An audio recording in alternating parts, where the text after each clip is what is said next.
I recently had a hands-on gameplay session with Overpower, a new arena PvP game set in a medieval fantasy universe with undeniable sources of influence from Unreal Tournament, Team Fortress 2, and of course MOBAs, but what game isn't somehow influenced by those these days? The game is currently in an early state and not anywhere near completion, but the rudimentary gameplay mechanics are in place and indicative of the overall feel of the final product, or what it's supposed to be anyway.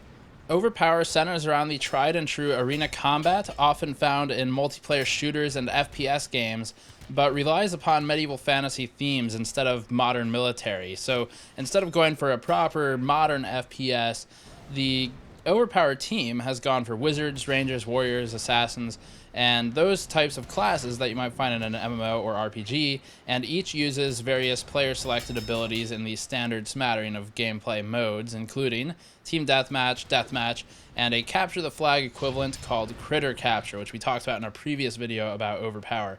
For the limited demo that we played, or really it's a beta alpha sort of thing, all abilities and classes were fully unlocked and switchable between deaths. So the experience is pretty simple and boils down to the usual spawn, kill, die structure, with the potential for objective captures scattered in between, if it's critter capture, for example.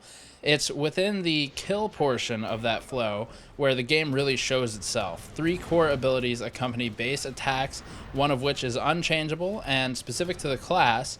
The other 2 are selectable during the spawn screen. There's not much in the way of ability combos, but there are complementary abilities. Playing as the mage, for instance, we found that damage shields are a good complement to closer combat tactics, as they forced engagement from melee classes and created a unique damage for damage trade during conflict. The assailants, in this instance, would have to keep in account their own health as they wail upon the mage, who's of course a bit weaker in that sort of hand-to-hand scenario, and the mage could then use another ability. So they've got the damage shield on, and then they use another ability and trigger a stasis to regain health and push back the attackers, causing additional damage, things like that. So this is interesting, because my first thought upon reading the stasis ability, which basically immobilizes the mage but regens their health and power, was that it'd be useless. I've never liked stasis abilities in any game, as it often just sort of defers the inevitable, where you're going to die no matter what. Just now you're sitting there waiting for them to kill you while they patiently wait outside of your stasis bubble. But I like the power and damage that accompany this, and that's because I generally prefer power and damage and will always forego temporary defenses in favor of destruction. And in Overpower, I quickly learned from my opponents that stasis is as offensive as it is defensive, and that offensive ability complements with good counterparts like a damage shield. You could cause serious setback to attackers who've got you on the brink of death, and that's a fun mechanic and one which instantly turns the tide of combat, and I think is indicative of what the team is going for with Overpower. All the classes work like this in one respect or another. Rangers are another good example. They deal damage from afar, as you would expect from a ranger, and can strike near fatal blows from across the map by using just a click to hold and power up the attack. It's like any other game where you click and hold to do additional damage. I found that I was often able to deliver at least one fully charged attack before my target spotted me, but that was normally not enough to kill them.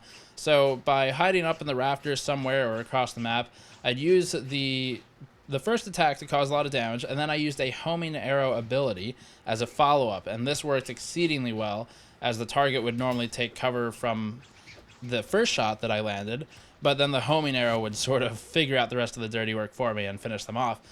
All the classes felt reasonably playable. They're all fairly balanced right now. It did at times feel as if there were some imbalances, but it's a pretty early build of the game. The developers assure me that they're working on all sorts of bug fixes and balance updates in the immediate future. And I did at times feel especially a distinct advantage when playing as the assassin, mostly because the stealth mechanic allows a quick duck in, duck out style of combat that closed distance rapidly, but the better players were able to thwart my subterfuge. So it really, I found, depended on the map the most. The assassin on, I don't know what the maps are called, but one of the tighter arena maps where it's basically just a field that's got some maze-like structures in it and bridges and things like that, in those maps, I was able to do a lot of damage as the assassin. I kind of struggled as the mage, and that all just was because of the ability to kind of run around pillars and hide and things like that. So that is pretty cool because it means the game is a little bit mutable based on the environment, but it does definitely have some work to go until final launch, but that's known as it is a beta or alpha or whatever it is right now. Overpower plays fluidly. It's sort of like TF2 in terms of spawn times and constant action, and it has serious potential in the market of casual arena gaming. We've liked the Chivalry series as a comparable example, but have at times found it to be a bit cumbersome with its learning curve for newer players or players who just aren't as serious about the kind of playstyle. Overpower is perhaps a more familiar style of play for both MMO and FPS players alike, and takes a less than serious approach to its overall direction. We think this makes an excellent fusion of casual play and mechanical depth. If the team can sort their balance and bugs and kind of tidy things up for the final release of the game, which will also include updated graphics, we're told, Overpower is absolutely worth a look. The game isn't finished right now, but is playable through Kickstarter and Early Access, and as always, we're not huge fans of the Early Access model and strongly caution pre-purchases, and that applies here too. If you're uncertain about the game, just wait until it's finalized and check out our final review content once it's live. Otherwise, do some research, see if you want to look into it further. If you like our style of reporting, be sure to subscribe, share, and hit that Patreon link in the post-roll video. And thanks for watching. I'll see you all next time.